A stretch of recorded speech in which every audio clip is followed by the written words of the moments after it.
بسم اللہ الرحمن الرحیم۔ السلام علیکم ناظرین، میں ہوں محمد وکیل اور آپ دیکھ رہے ہیں M J B info TV وی۔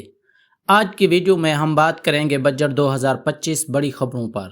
جانیں گے تنخواہ دار طبقے کو کتنی ریلیف ملنے والی ہے، کیا آئی ایم ایف مان گیا ہے یا پھر عوام کو ایک اور مشکل کا سامنا کرنا پڑے گا۔ ساتھ ہی غزدار واقعے پر بھی حکومت اور اپوزیشن کے بیانات کی تفصیل پیش کریں گے۔ ویڈیو کو آخر تک دیکھیں تاکہ کوئی اہم خبر آپ سے رہ نہ جائے۔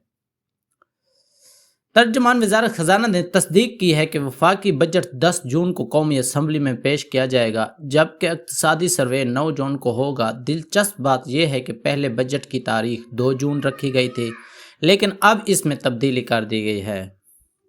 اب بات کرتے ہیں کہ آئی ایم ایف کے ساتھ ہونے والے مذاکرات کے ذرائع کا کہنا ہے کہ آج مذاکرات کا آخری دن تھا، لیکن تاحال بجٹ کے اہداف پر اتفاق نہیں ہو سکا۔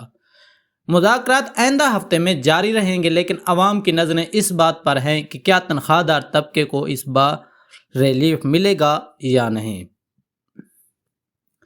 آل گورنمنٹ امپلائیز گرینڈ الاؤنس نے اسلام آباد مارچ کا اعلان کر دیا ہے۔ ان کے مطالبات میں شامل ہیں ڈسپریٹری ریڈکشن الاؤنس، پنشن ریفارمز کا خاتمہ، سیلریز پر ٹیکس کا خاتمہ اور سیلریز اور پنشن میں مہنگائی کے تناسب سے اضافہ۔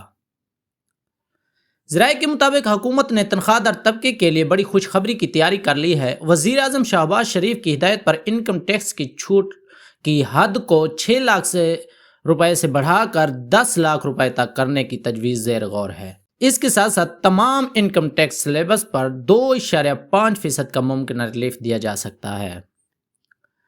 دوسری طرف سینٹ اجلاس میں فیصل وارڈن نے دفاعی بجٹ 3 گنا کرنے کی تجویز دی ہے اور افواج کی تنخواہوں دگنی کرنے کا مطالبہ بھی کیا ہے۔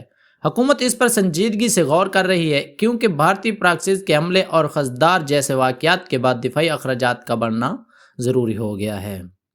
خزدار میں سکول بس پر دہشت گردوں کا حملہ ہوا، جس کی پوری قوم نے مذمت کی۔ سینٹ اجلاس میں واقعے کے خلاف قرارداد بھی متفقہ طور پر منظور ہوئی ہے۔ وزیر خارجہ اسحاق ڈار نے کہا ہے کہ بھارت کو اس حملے کا جواب مل گیا ہے اور مستقبل میں ہمیں متحد ہو کر ایسی کارروائیوں کا مقابلہ کرنا ہوگا۔ تو ناظرین، آپ کا کیا خیال ہے؟ کیا آپ کو لگتا ہے کہ اس بار حکومت واقعی تنخواہ دار طبقے کو ریلیف دے پائے گی یا یہ سب صرف دعوے ہی رہ جائیں گے؟ کمنٹس میں اپنی رائے ضرور دیں۔ اگر آپ کو ویڈیو پسند آئی ہو تو لائک اور سبسکرائب کرنا نہ بھولیں۔ اپنا خیال رکھیے گا۔ اللہ حافظ۔